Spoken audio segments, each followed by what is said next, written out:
Have you ever wondered if a car could run on something other than gasoline? I mean, there's all sorts of stuff out there, right? Well, believe it or not, back in 1981, a Chevrolet Impala drove across Canada fueled by something quite unusual. Ammonia. That's right, ammonia. The same stuff that makes your nose wrinkle when you're cleaning the bathroom. Now you might be thinking, ammonia, isn't that dangerous? Well, it can be, but it can also be an incredibly efficient and clean-burning fuel. Today we're diving into the science and feasibility of using ammonia as a fuel. We'll explore how it works, its advantages and disadvantages, and whether it could be the key to a greener future for transportation. So buckle up, get ready to learn, and let's explore the amazing world of ammonia. So how do we even get ammonia in the first place? Well, it all starts with hydrogen. Hydrogen is a fantastic energy carrier, but it's notoriously difficult to store and transport. That's where ammonia comes in. See, ammonia is made up of one nitrogen atom and three hydrogen atoms. It acts like a really handy container for all that hydrogen energy.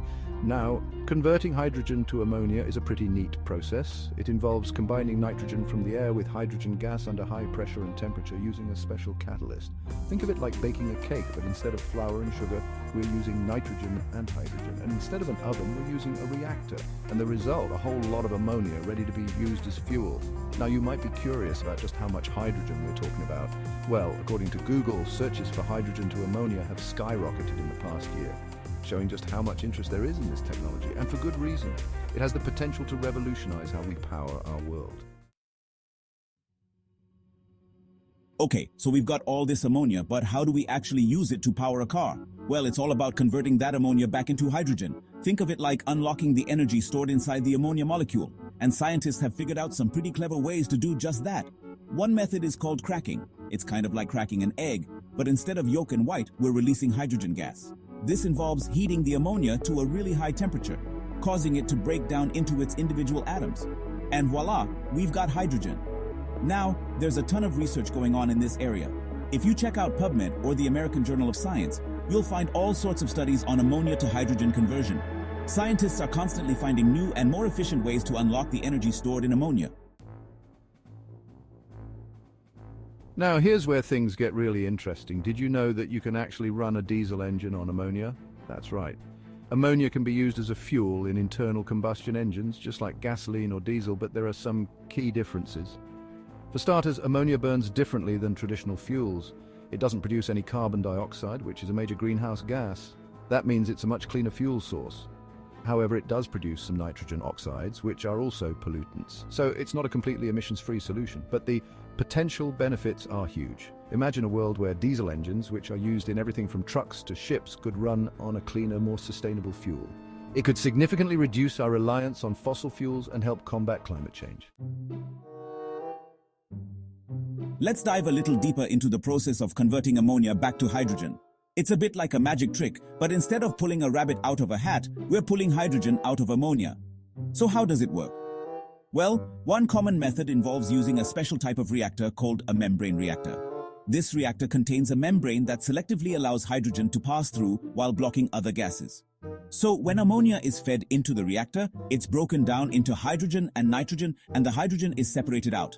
Another method uses a catalyst to speed up the reaction. Think of a catalyst like a helper molecule that makes the conversion process happen faster and more efficiently. Scientists are constantly developing new and improved catalysts to make ammonia to hydrogen conversion even more efficient.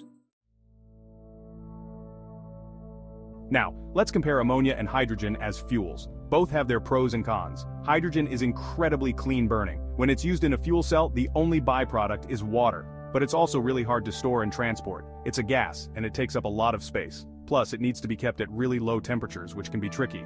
Ammonia, on the other hand, is much easier to store and transport. It's a liquid at room temperature and pressure, so it's a lot more compact. Plus, it's already being produced and transported on a large scale, so we have the infrastructure in place. So, both fuels have their advantages. Hydrogen is cleaner, but ammonia is more practical. It's a bit of a trade-off, but both have the potential to be major players in a cleaner energy future. So, how effective is ammonia as a fuel? Well, it actually has a pretty high energy density, meaning it packs a lot of energy into a small volume. That's important for things like cars and trucks where space is limited. And remember, ammonia doesn't produce any carbon dioxide when it burns, making it a much cleaner alternative to gasoline or diesel. That means less pollution, cleaner air, and a healthier planet. Of course, there are challenges too. Ammonia is toxic, so it needs to be handled carefully. and converting it back to hydrogen requires energy, which can impact overall efficiency. But despite these challenges, ammonia has the potential to be a game changer in the world of fuels. Okay, let's talk about the downsides of using ammonia as a fuel. Like any technology, it has its drawbacks. One of the biggest concerns is toxicity. Ammonia is a corrosive substance, and it can be harmful if it's inhaled or comes into contact with your skin. So, safety is a major concern when it comes to handling and storing ammonia. Another disadvantage is the smell. Ammonia has a very strong pungent odor, kind of like really strong cleaning products. It's not something you want to be smelling all the time, especially if you're driving a car. And while ammonia doesn't produce carbon dioxide emissions, it does produce other pollutants like nitrogen oxides. These can contribute to smog and acid rain, so it's important to find ways to minimize these emissions. Now, you might be wondering if ammonia can deliver fuel as quickly as hydrogen. After all, speed is important when it comes to powering vehicles. Well, it's a bit of a mixed bag. Ammonia has a lower energy density than hydrogen, meaning it doesn't pack as much energy into the same volume. That means it might not be able to deliver fuel as quickly as hydrogen in certain applications. But remember, ammonia is much easier to store and transport than hydrogen. So, while it might not be as fast in terms of energy delivery, it could be more practical in terms of logistics. So, if ammonia has so much potential, why isn't it being used more widely as a fuel? Well, there are a few challenges that need to be addressed. One of the biggest hurdles is infrastructure. We don't currently have a widespread network of ammonia fueling stations like we do for gasoline. Building out that infrastructure would take time and money. Another challenge is engine technology. While ammonia can be used in some internal combustion engines, it requires modifications to work efficiently. And developing new engines specifically designed for ammonia could take years of research and development. Finally, there's the issue of public perception. Many people associate ammonia with cleaning products and its strong smell, so there's a bit of a PR hurdle to overcome. But with education and awareness, we can help people understand the potential of ammonia as a clean fuel source. Let's crunch some numbers. To produce 1 ton of ammonia, you need about 177 kilograms of hydrogen. That's a lot of hydrogen, and all that hydrogen needs to come from somewhere. Right now, most hydrogen is produced from natural gas, which is a fossil fuel. So to make ammonia truly sustainable, we need to find ways to produce green hydrogen using renewable energy sources like wind and solar power. Now let's talk about energy content. 1 ton of ammonia contains about 22 gigajoules of energy. That's a lot of power. To put it in perspective, that's about the same amount of energy as 6,100 kilowatt hours of electricity, enough to power an average home for several months. So ammonia packs a serious energy punch, and if we can harness that energy sustainably, it could be a game changer for the future of transportation and energy. So there you have it. Ammonia is a fascinating and potentially revolutionary fuel source. It's clean, efficient, and readily available. But it also has its challenges. What do you think about using ammonia as a fuel? Let us know in the comments below. Thank you for watching. I hope you learned something new and exciting today. Remember, science is all about exploring the world around us and discovering new possibilities. And who knows, maybe ammonia will be powering our cars, trucks, and even planes in the future. Don't forget to like, share, and subscribe to Facts Academy 0122 for more insightful videos. Remember, Facts Academy 0122 is your go-to educational channel, safe for kids and full of interesting facts.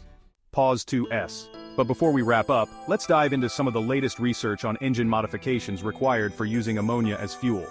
Recent studies have shown that while ammonia can be a viable fuel source, it does require significant changes to existing engine technology. Pause 1S. Researchers have developed advanced injection systems and combustion chambers specifically designed to handle ammonia's unique properties. These systems ensure efficient combustion and minimize the formation of nitrogen oxides, which can be harmful to the environment. Pause 1S. One of the key challenges is ammonia's lower flame speed compared to conventional fuels. To address this, scientists are working on hybrid fuel systems that blend ammonia with small amounts of hydrogen or other accelerants to enhance combustion efficiency. Pause 1S. Additionally, advancements in catalyst technology are making it possible to convert ammonia more effectively within the engine, reducing emissions and improving performance. These modifications not only make ammonia a cleaner fuel option but also pave the way for its use in a wider range of applications, from passenger vehicles to heavy-duty trucks and even maritime vessels. Pause 1S. While there are still hurdles to overcome, The potential benefits of using ammonia as a fuel are immense. It could significantly reduce our reliance on fossil fuels, decrease greenhouse gas emissions, and provide a more sustainable energy solution for the future. Pause 1S. So, as researchers continue to innovate and refine these technologies, we move one step closer to a future where ammonia could be a cornerstone of our energy landscape. Pause 1S. And now, back to our